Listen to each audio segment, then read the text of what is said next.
Hi,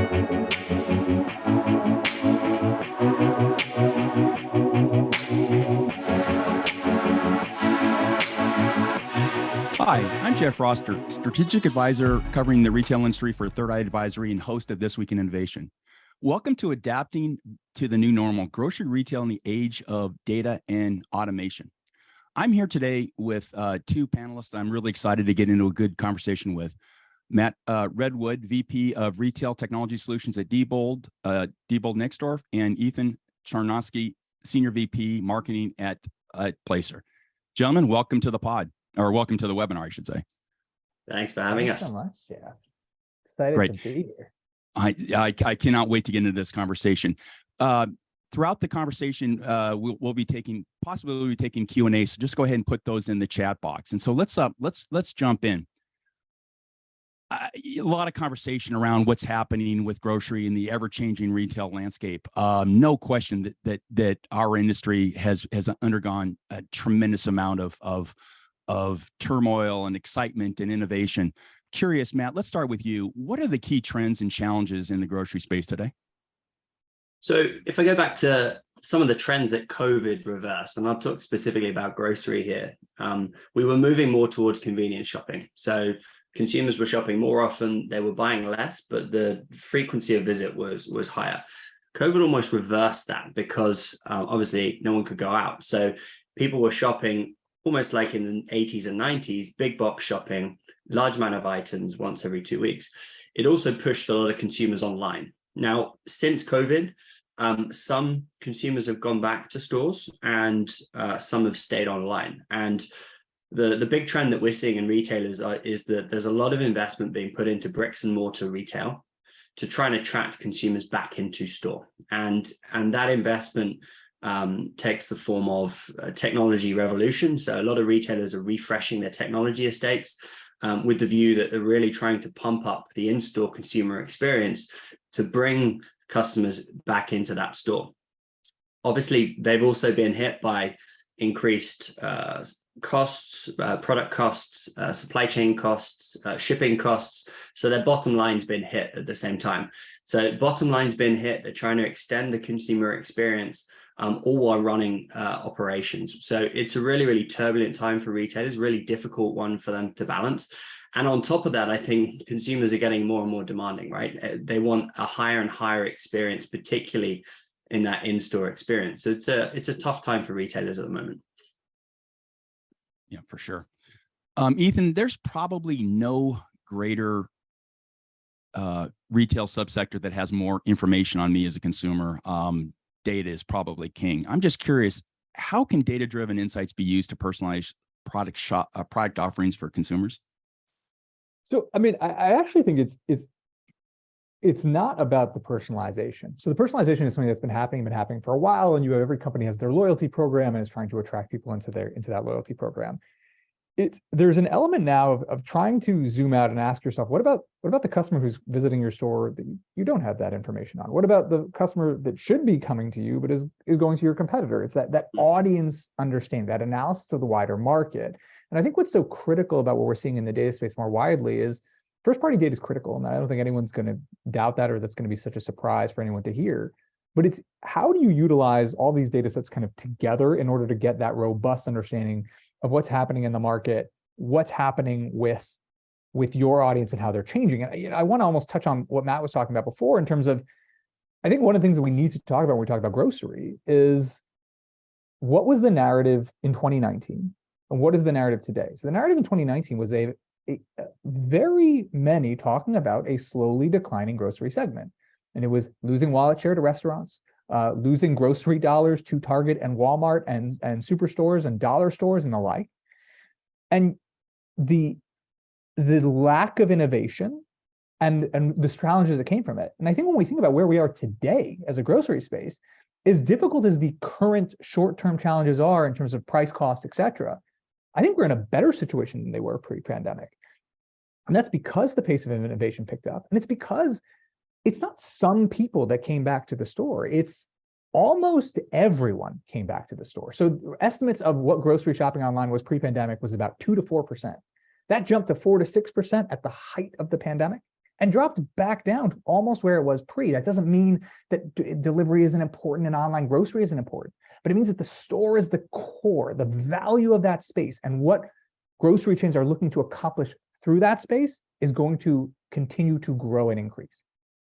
Yeah, Ethan, that's such an important point. I can't tell you how crazy I got as an analyst watching that whole evolution from March, April, May, the end, the complete shift on how we're going to acquire. And I think any of us, at least that have been around long enough, realize, this is a blip. I mean, it's certainly the online piece is going to be huge and continue to be, was huge and is huge. But at a certain point, we reverted back to the new normal, I guess, which is not that much different from where we were. Let me do a follow-up question on that, because I think you said a couple of really interesting points. How have consumer behaviors and expectations evolved over the recent years? I mean, given this sort of accelerant of COVID, where are we now going into 2024, do you think? I mean, I think we have a different consumer than we had in the past. And there's a couple of structural things that are longer lasting, and there's a couple of shorter term shifts. And I think, Matt brought up one of them, of kind of think about the economic situation, which is changing our behaviors. Maybe we're trading down, maybe we're looking more for value, but hopefully that's a shorter term phenomenon. Things like mission-driven shopping, like Matt mentioned. Am I going to spend more time at the store as opposed to having more visits? That balance to us is very significant, but it's hopefully a shorter term product of the economic environment. When we think about what makes us believe that the consumer has changed for the longer term are things like hybrid work. So if I'm working in the office 3 days a week as opposed to 5 days a week, what does my Monday morning look like? The Monday morning that I'm not commuting in, that all of a sudden I have to start working at 9 and I can go to the grocery store at 8 o'clock and I have an hour and I can be thoughtful about my visit because I'm not rushed at the end of a long day of work and I need to get home and I can't be bothered and I'm just going to order from McDonald's. And think about that added flexibility now on top of the other pandemic-driven shifts, things like cooking at home. Everyone bought their rice cooker. Everyone learned how to bake sourdough bread. That doesn't mean we're never going to buy something again, but it means that we could see a percentage shift of that wallet share to staying in the grocery space. And I think one of the really important elements is how these shifts have a longer term impact. You can think about something of moving from the cities to the suburbs. So that millennial that was trying to hang on to that New York City apartment for as long as they possibly could, that finally got the kick in the pants to move to the suburbs. It's not just that they moved. It's now that small cramped apartment that had 2 kids and their spouse, it now has a pantry that's larger. It now has access to things like to grocery stores or Costco. Oh my gosh, imagine the things you can fill a pantry with when you go on that visit, and how that changes their mindset in the longer term. So I think we're seeing, again, short-term shifts that are always going to happen and it will be depending on the time. But then there's elements that are, in our mind, structural. This isn't going to revert back so quickly, and that offers real opportunity. Yeah, I just can't imagine what it's like to try to merchandise now at this point. Given, I mean, I have 2 millennials too, or they're Zoomers. So, both doing the hybrid, well, actually doing the whole work at home during COVID. So all of a sudden they're not going in. Disaster for the restaurants around the tech hubs that they were going to. But man, what a boon for the grocery to do exactly that.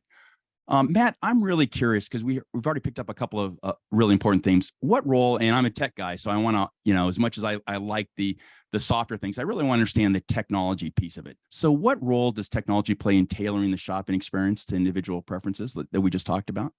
So I think to answer that question, bizarrely, first, we've got to start with a non-technical view, which is what is the consumer? And back to Ethan's point, which I think is an important one, that shift to hybrid working has changed how consumers shop in stores. And it might be the same consumer that's shopping in 3 or 4 different ways, in 3 or 4 different store formats throughout a week.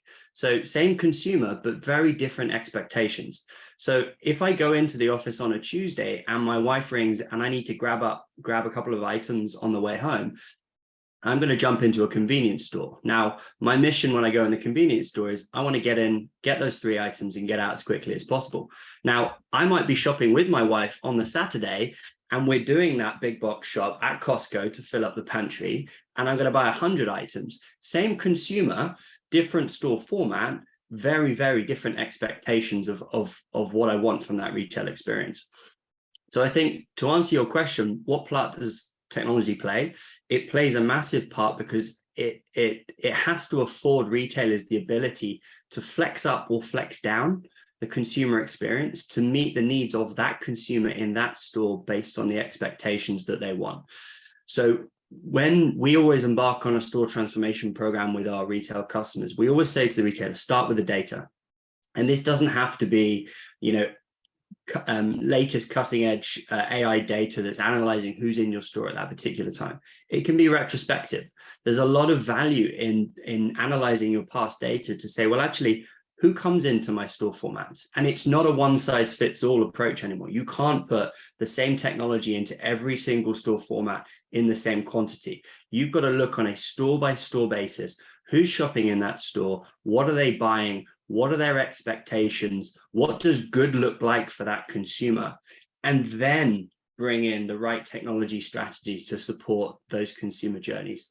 So we'd always say, start with the data, understand who your customers are and what good looks like for them for that particular store, and then bring in the right technology that's going to support that. And I think more so than ever, as we go into this more blended, more complicated world, it's really important that you give consumers choice.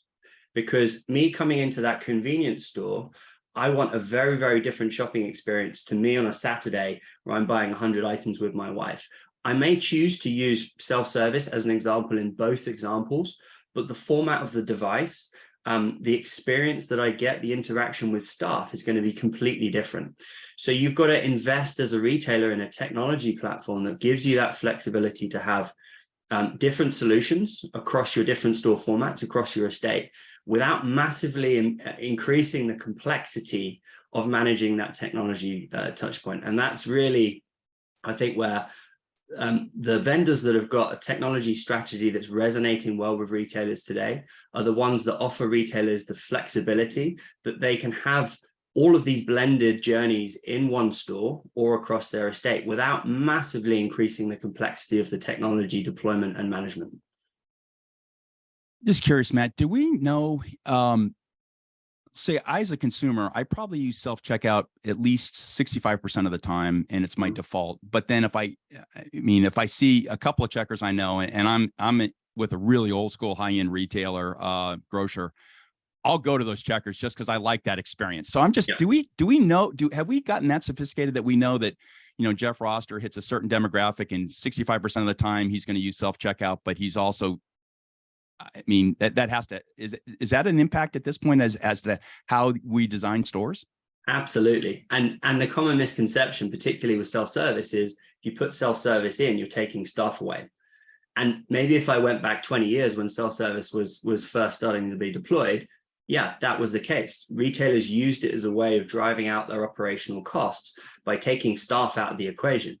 I think we've gone almost full circle now, where retailers are realizing that actually self-service is a tool that affords them the flexibility in how they run their stores. And actually the removal of staff demises the experience.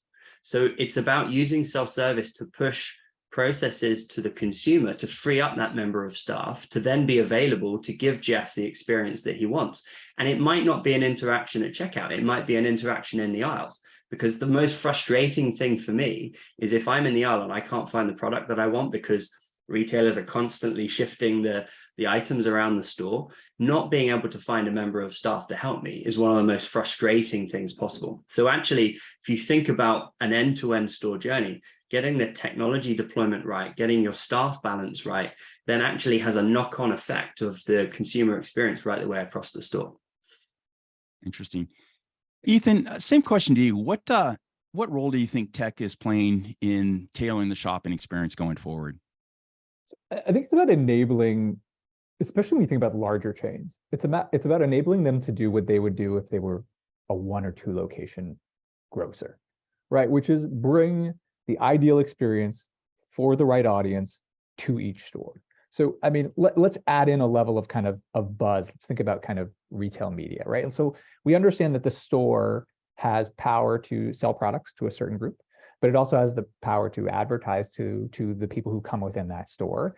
Imagine if I could have every store be perfectly tailored to the audience that comes to that store. So obviously we're being extreme and overly generalized, but I know that the people who come to this store are 80% gluten-free. So I'm not going to emphasize my bread section as much. I'm going to talk about these alternative gluten-free products I have. And I have another location where everyone is vegan. So I'm going to put up my big Impossible food stand and all my kind of cutting edge, amazing vegan products. I think one of the big things that technology has a role in helping us do is figuring out how do we do that at scale? Because personalization or audience focus or creating the ideal experience in each store, it's something that was exceptionally difficult, still is hard, but is consistently getting easier. And I think what we're seeing a lot from grocery chains is the utilization of technology, and specifically, obviously, our perspective is heavily oriented towards data, but using those perspectives to create that ideal experience in each location. And we know that those things resonate. And we know that it's not just the grocery chain, it's the wider kind of ecosystem that surrounds it. And apropos what we discussed earlier, grocery didn't move into a stronger position because of the pandemic, because they don't have a strong value to add. And one of the big values that I think we all saw was how important they are to their local community. There is a community aspect to a grocery store that is never going to exist in your local TJ Maxx. And that's no knock to off-price at all. But when you recognize that there is this community element, that ability to say, this is the store that caters to this audience, how do I make sure that they have the things they need to, so that when that consumer comes in, they're always getting the products that they want and they're getting excited by new products. I think that's where we're seeing a lot of technology value. It's empowering the retailers to look differently about their spaces, how they merchandise, how they market within those spaces, how they communicate with their audiences. So 2 years ago, I would have said, oh, I don't know if I buy that, but I got serious about low carbs, low sugar about a year ago. And so now I am the biggest fan of what you said, because I want to know where the low carb stuff is, where the low sugar is. And conversely, I don't want to see the stuff that doesn't hit that criteria. Unfortunately, that's a lot. Where do you think we are? Or how close do you think we are to really being able to, me as a consumer, say I'm either, gluten-free, in my case, low carbs, and just have that store just open up to us? How close do you think we are to that? Because that just seems to me almost, that would save me so much time if I could just know where the stuff is that I need. I think the foundational pieces are getting there. And so it's about saying, how do we make sure that we have the right products in the right places first? So how do we know the audiences? Make sure the right products are there in those locations for those audiences, and then guide the discovery and the journey. Digital screens are not exciting a lot of people because it's another way to get an ad. They're exciting people because it's a way to have an immersive experience that helps me find the things I want to find, which is ultimately what I'm going to the store to do. I'm going to the store because I love discovery. That is the value the store brings over online. Online is more convenient. I don't need to leave my couch. I can pick things. Yes, it's annoying when they replace the red onions for regular onions, but I'll get over it. It's the fact that I'm walking through the aisles and I'm like, ooh, what cereal am I going to get this week? Which of the 700 Captain Crunches am I going to put in my basket? What am I going to make for dinner tomorrow? Not if you're, but you're taunting me. You're taunting me. I apologize. Sorry. I'm sorry. What am I going to have for dinner Thursday night, and what's going to inspire me? If we can embed those experiences within the discovery journey, it unlocks the power of every store to maximally serve each audience. Can I add to that, actually? Because sure, I think please. that's a really, really important point, which is we always talk about online versus bricks and mortar, but they don't have to be mutually exclusive, right? If there's items that I shop for every single week, but I don't necessarily want to go and pick them up, like toilet rolls or detergent or bleach, it makes sense I have them delivered to my house, because I can sit there on the sofa watching TV, I can order them and have them delivered to the house. Then it completely changes my relationship with the in-store. It becomes more of a showroom. So if I'm cooking dinner for my wife and I know broadly what I want, I'm using the retail experience in the bricks and mortars effectively as a showroom to say, well, I'm going to cook this dish. What actually should go with it? What starter should I do? What dessert should I do? What bottle of wine should I buy? And then it really, really changes the experience and how we think about bricks and mortar, because it becomes that showroom where you want information, You don't want to be overpowered with information, but you want informed information that's right for my shopping journey at that time. And that's a really, really important point. And retailers that can capture that data and then target what I need for that particular time will be the ones that differentiate their experience. Yeah, boy, I'm the biggest cheerleader of that possible. I just think the grocery experience is primal. I mean, it goes back to the earliest, our real gathering food, and it's so important to have this amazing experience. So when you guys talk about this, I'm dreaming of the day when that becomes a reality for everyone, because it's just such a perfect experience. Hey, we've been talking a lot about data. So Ethan, let me pop this over to you. How can grocers maximize their foot traffic and the value of their stores? And we kind of touched on it a little bit, but really unpack that a little bit more. Yeah, I mean, absolutely. I think it goes to what's the life cycle of a store, right? So first you need to choose the location. So you want to find the right audience. You want to make sure you have the right co-tenants. You want to make sure you're in a place where you're going to succeed. And then you have said location, which, by the way, real estate processes don't end. You're going to churn out some of your lower performers you want to add. You're finding a cannibalization issue with a really strong one that pulls people from miles away. That doesn't end, but that's kind of the starting point. Then you have the store. What are the right products to put in that store? Like we just discussed, how do I make sure in an audience that is very vegan, there's lots of vegan products? But then it's about the experience too, and the marketing also. So let's take that same vegan focus. I could tell you right now, vegans are oriented towards major cities, and all of us are going to be like, oh, wow, that was, good for you, bravo. It's very generic. But if I can tell you the locations where those products are really moving most, where layer in that perspective so we can see that in each location. So there's the one in Bloomington, Indiana that we didn't expect. And that's actually driving a big audience there. We could bring those products there. Then it's the experiences. It's how we do the retail media. It's the offerings. Where do we think meal kits would work really well? Where do we think a QSR-ish type offering a la Wegmans or Whole Foods could really resonate? And then again, thinking about our competitive benchmarking. So it's that whole life cycle, even stealing ideas. Like one of my favorite things I saw during the pandemic was Walmart doing movie drive-ins in their parking lots.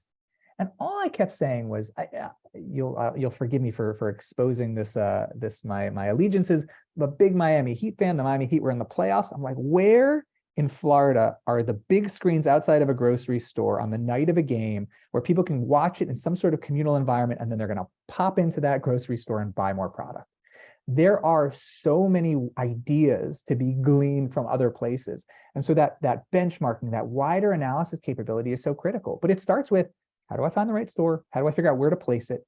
How do I bring the right products there? How do I understand my audience to make sure I'm bringing them the right things? How do I understand the traffic patterns around me so I can bring in new audiences and then maximize the potential of each location? Yeah, fascinating. Matt, all right, Ethan, you've mentioned a word a couple times, retail media. I didn't understand what that was 2 years ago, and I've just been swimming in those references ever since. And Grocery Talk was all about retail media. Just curious, a couple real quick thoughts on that. You've used it. What do you mean by that? So for me, retail media, when we think about it, the standard is, and where it should be, is search-based media on something like Amazon. So I'm looking for a rice cooker. Hey, have you thought about this thing that we see sells well with the rice cooker? When we think about retail media, we're thinking about the value of the physical store and the fact that someone's already generated the visit. A visit, and again, think about it from terms that we think about in the advertising world, an impression online. The fact that it's not just in an online visit where I'm really mission driven in what I want to buy. I'm in discovery mode in a store.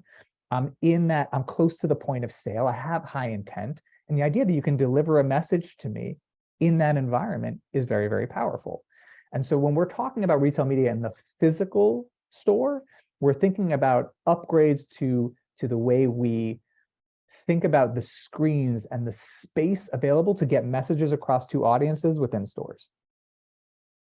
Yeah, it's as an analyst, it just spins my head thinking about what we're going to be doing in the next 2, 3, 4 years. And I think the key for me is it's not push content. It's stuff I want to hear. I want to receive that stuff. I want to know about how to do something with these products. So I just an amazing game changer. I think that's coming up. Hey, Matt, what what's the impact on layout changes on the customer experience? I've always wondered about that. How do you configure a store? What insights can you drive from that? Can you speak a little bit to that? Yeah, it's a really, really important point that's quite often overlooked. So we've talked about attracting the right consumer to the right stores, having the right product offering, but you've also got to understand the customer journey once I'm in that store. So we've talked about lots of different consumer journeys already in the last 25 minutes. If you think about that same example that I used previously, if I'm popping into the office 3 days a week and I want to grab lunch, there is a certain route that I will walk through the store to get the products that I want. If I then emerge from the aisles and the technology that I want to use to check out is the other end of the store, it's not a good experience for me because I've got to walk a long way to then check out. Similarly, I'm jumping straight into that store on a Saturday and I'm buying 100 items. I'm going to emerge from the aisles towards the checkouts in a very, very different place. Also, my technology requirements will be very, very different in the nature of the transaction, higher basket size, potentially different payment type, different experience that I want. I might want assistance from a member of staff. So tracking consumer experience within store is really, really important. Tracking those journeys and understanding what is the route that my consumer will take naturally, and maybe even what route do I want them to take. So if I am looking at this journey as an upsell opportunity and they're coming in on a lunchtime to buy a salad and a drink, what else do I want to sell them that's going to be applicable at that time in the day? And it might be a nice coffee to go, or it might be, I don't know, something for the afternoon to eat.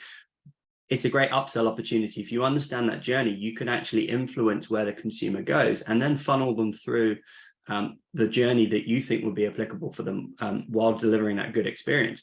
From a technology perspective, it's really important to have the right technology where that consumer wants to use it. So, having a kiosk that it might be an endless aisle type kiosk, putting it in the back corner of the store where no one goes to, no one's going to use it.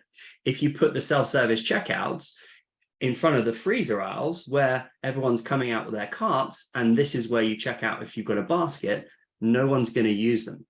So putting the right technology in the right place in your store is extremely important.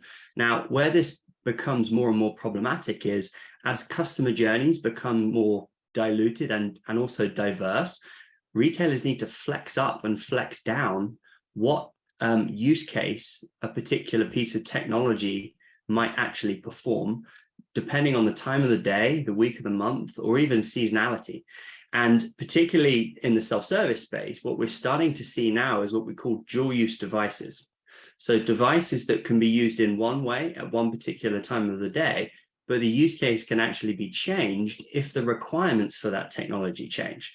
And the example I use is, how many times have you been into a store? You've gone to the checkout, you have to wait in line, you have to wait in the queue, and you look to your left and right, and there's 20 or 30 tills that are all closed. It's the most frustrating thing because you can see the till, it's there. It's not turned on and I can't use it. So retailers are really looking at how they can use, and I don't want to use the word hybrid because I think hybrid's been done to death really badly in the past, but flexible solutions. That means actually when I get to the checkout, they're all open.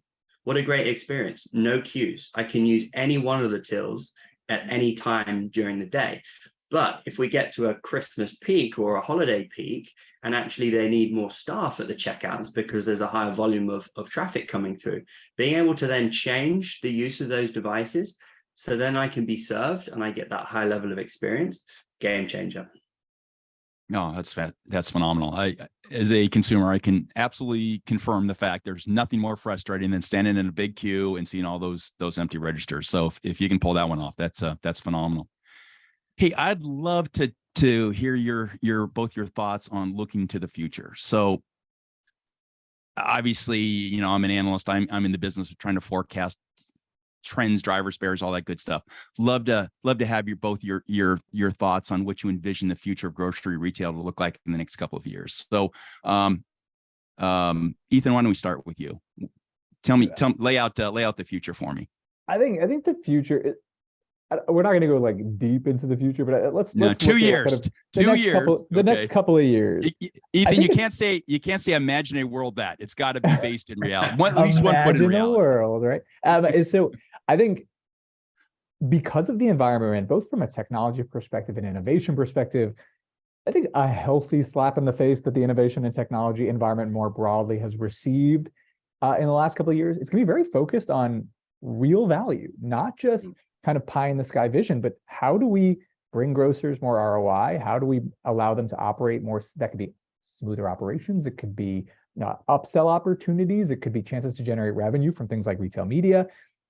And I think it's when you understand that you're serving that goal, innovation is going to lead towards solutions that empower grocers to achieve that. So maximizing their visibility of what they have within their loyalty program, maximizing their visibility so they understand where their audiences really are and which products are really moving the needle for them.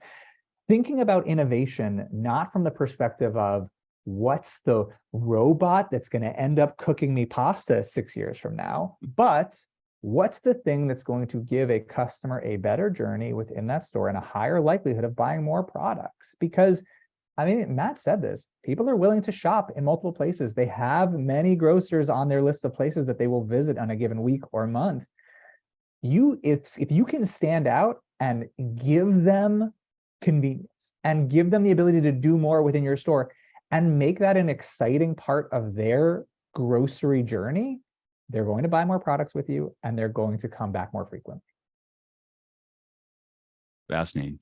Matt, over to you. What do you think the next 2 years looks like? 1 foot in reality, though. That's the only requirement. 1 foot in reality. Okay. So, I mean, firstly, I think it's we've gone past the technology for technology's sake years, I hope. And I'm not going to name any names, but there's a lot of technology that's been put out there in the last 2 to 3 years that ultimately has worked.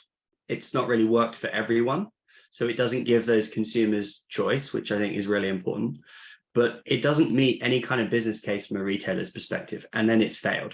So I think there's a couple of things to take into account with whatever the future holds. Number one, it's got to be right for the consumer. If it doesn't add value to the customer journey, they're not going to use it and it's not going to work. Number two, retailers are a business. It has to meet some kind of business case or some type of return on investment calculation. And number three, I think the most important thing is it needs to be evolutive. If you look at some of the technologies that have failed over the last 2 years, they've been a huge revolutionary jump from where retailers are today. And they've required retailers to almost throw away all of the investment, all of the technology that they currently have in store and jump to this new technology. And I think the technologies that we're going to start to see really be successful over the next 2 years are the ones that allow retailers to evolve their technology, evolve the customer journeys, evolve the business case, evolve how you shop within a store. Let's also not forget that consumers don't generally like a lot of change. It's taken 20 years to get to the level of adoption with self-service that we have. So you have to take consumers on that journey. So what do I think is going to happen in the next 2 years? We're going to start to see a refinement of a lot of the technologies that we know and love today. So how do I remove friction and how do I extend the use cases of the technology that I currently have to make them better, to make them more efficient, to deliver a better consumer experience? But it's also something that I know how to use. I don't walk into a store and go, well, this is a completely different journey. What do I do? It's evolving that consumer journey, it's taking consumers on that journey while also making their lives easier and better. Yeah, that's a really interesting point because since I have 2 feet in the startup world, I'm continually shocked at the very smart engineers that want to go from here and just go immediately over there. And it's almost amazing to me that you understand you're talking about somebody with 5,000 stores. Okay, yeah.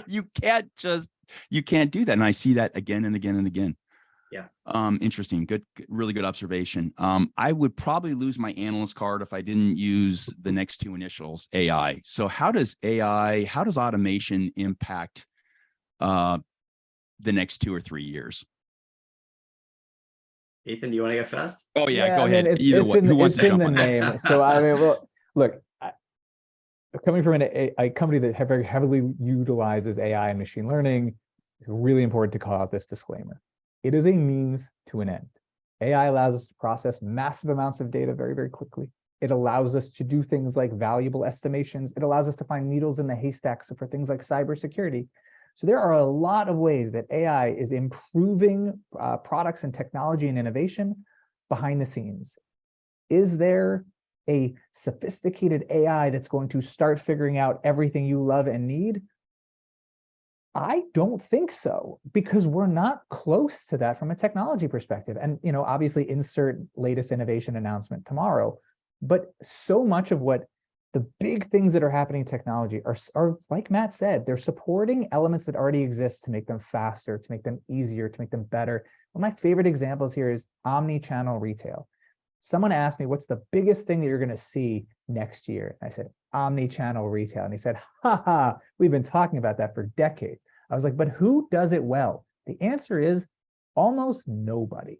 Because the fact that we talk about things doesn't mean they're actually happening effectively in stores today. And I think it's really important that as technology companies, we embrace the fact that our job is to not just bring something new to the market, but make sure that brings real value and make sure that we make it as usable and accessible as possible so that consumers actually get their solution solved or their problem solved, excuse me. Yeah, there you go. I like that. I guess as an analyst, I sort of have to bite my tongue a lot of times at conferences when every other sentence is AI this, AI that. And I, again, just think about 5,000 stores swimming in data, 24/7, 365, trying to get enough employees in. Yeah, anyway, so I appreciate that so much. Matt, any thoughts on that? Yeah, so I think, we've done a lot in the AI space. I think similar to Ethan over the last couple of years. AI is not easy. Everyone seems to think you just turn AI on and off it goes, and it's really intelligent and it provides all the answers and you get great output. But I look at AI like a kind of living, breathing animal that you've got to feed and you've got to keep alive, and you've also got to keep on the right track. So it takes a lot of hand-holding, a lot of babysitting to get AI right.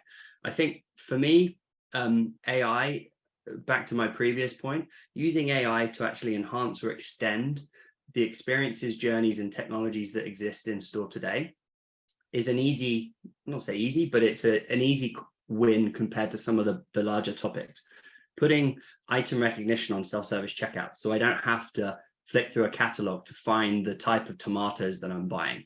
Please. Using AI facial recognition. Although Matt, honestly, I've learned how to spell broccoli having to do that, though. So there is a plus to that. I think what shocked me even more is the amount of types of broccoli. Yeah, for sure. Well, you make sure it's not organic because that's more expensive. I'm a little bit too cheap for that. So good point on that one. Exactly. Sorry about that. So there's a good use case that's available here and now that actually solves a problem for the consumer and also helps the retailer in terms of the efficiencies in their stores. Facial recognition for age verification. So if I'm buying that bottle of wine because I'm cooking my wife dinner, I don't want to wait to have my ID verified. I just want to do it automatically and get out of the store. And then I almost don't want to mention the words, but shrink. The cost of living crisis globally has driven shrink up. There is no way of getting away from that. So utilizing some of the more emerging AI solutions to actually look at how is shrink happening in my store, where is it happening and why is it happening, to help retailers actually engineer out that loss that's ultimately hitting their bottom line. So I think there's AI for process, there's AI for experience, and there's AI for efficiency. And retailers have got to work out what their problem statement is first. What are they trying to solve, rather than just starting with AI and going on this AI journey? What's the problem that I'm looking to solve in my store, and how can AI support that journey? Is the first question I would ask. Where AI goes into the future, I think it's as broad as you want. You could literally boil the ocean with AI, but starting with that problem statement, I think, is the important first step. One follow-up question. Let's see. I'm trying. I have the question I want to ask, and I have the question I will ask, and those are two different questions. Is there any retailer left today that really, let's say a mid-tier 2 on up, that still hasn't really pursued or started to pursue some kind of an AI strategy?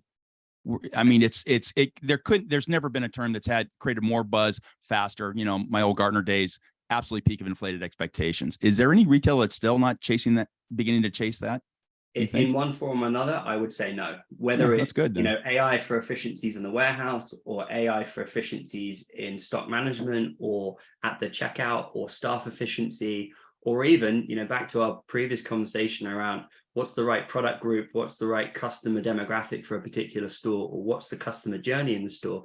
You can use pretty simple AI solutions to help answer some of those questions. So it really depends how advanced you want to go with AI, but I'm pretty sure every single retailer is looking at AI in one form or another. Yeah, awesome. That's good to know. Well, we have at least 3 really good questions. I'm not sure we'll get to them because we only have 5 minutes left, but let me start with this one, which is near and dear to the host of This Week in Innovation. The question is, how can innovation support additional value creation and eventually increase ROI? That's a loaded one. Who wants to jump on that one? I mean, it starts with, what are you trying to solve? Innovation for innovation's sake is not valuable. But let's say let's take a problem, right? I want to figure out how to increase basket size. And I have these great products that people, taking Matt's example, people aren't searching the whole store, they're coming in and coming out. So can I use digital signage to get them to continue on that journey? Can I use marketing technologies to make sure that they're aware that I have these products that should be exciting for them? It really starts with the question and the problem that you're looking to solve. And then there's infinite innovations. And by the way, not all innovation is technology. Some innovation is product mix. Yeah. So, I mean, again, think about something as simple as meal kits, right? Meal kits it's a very difficult business if you're delivering them to people's house because you need a subscription. What does a grocery store have that a meal kit service struggles with? They have lots of people coming through their stores every day, so they don't necessarily need to rely as much on a subscription base. What if I have that as a way to have a higher margin product near the cash register? And that could be innovation. So it's really starting with what's the goal, and then what elements can I use to drive that goal forward? Yeah, I couldn't agree more. Could not agree more. I mean, Jeff, you take your broccoli example. If you're struggling to find the organic broccoli on a kiosk or a self-service device, if I can use item recognition to detect that so you don't have to do that, it's an easy return on investment as a retailer, because I say, well, how long did it take Jeff before? It took him 40 seconds. With the inclusion of AI, if that drops down to 10 seconds, I've saved 30 seconds in a transaction. 30 seconds in a transaction means I can process more customers. It means I get reduced queues. I get a better consumer experience. I'm likely to get more return business because of the good experience. There's your return on investment. But you've got to focus it on to what Ethan said. What is the problem that I'm looking to solve? Bring in the technology, measure the results before and after with data. There's your return on investment. Fascinating. Where do you think grocery is with innovation? Let's take out the top 2 or 3. Let's take out Walmart, probably Target. Is this a subsector that is by definition innovative post-COVID? Yeah, I think so. I think there's been leaps made. It is a tougher business than others because the margins are so thin. I think they have had less room to take some of the chances. But I think you're seeing a lot of innovation in this space, and I think you'll continue to see it as they've seen the value of taking those steps forward. Yeah, I completely agree. It is a really, really tough space. And as you say, the margins are really low. So you don't have millions and millions and millions of pounds that you can then just throw at innovation for innovation's sake. So I think retailers are probably moving slower than they could, because they've got to be very measured and controlled exactly where they focus their dollar to make sure that the innovation actually pays back. But I think some of these innovations, and we'll go back to AI, they offer a very scalable approach to innovation. So if you deploy AI in the right way with one particular solution, it makes it very easy to then jump to the next solution. So you've got a kind of scalable platform that allows you to offer lots of innovation without having to do point solutions each time. So there are definitely efficiencies that will come in the future with the types of innovation that we're starting to see become mainstream. Well, we have 2 fantastic questions I'd love to ask, but I'm looking at the clock, and I think the clock will be my master at this point. And so I think that's a great place to put a pin in it. Folks, keep asking questions in the chat boxes. The folks will respond to them throughout the day, and I guess for however long it's up. Matt, Ethan, thank you so much for a really phenomenal conversation. I have I have 15 more questions to ask. Maybe I'll ping you afterwards. But thanks for taking the point on challenging the industry, for driving innovation, for really supporting what I think is the greatest subsector of retail, the most important. Well, I don't want to get in trouble, but grocery. Thanks so much. And this will be posted throughout all the various chats. Thanks for listening, everybody. Thanks all. Thanks, everyone. Bye bye.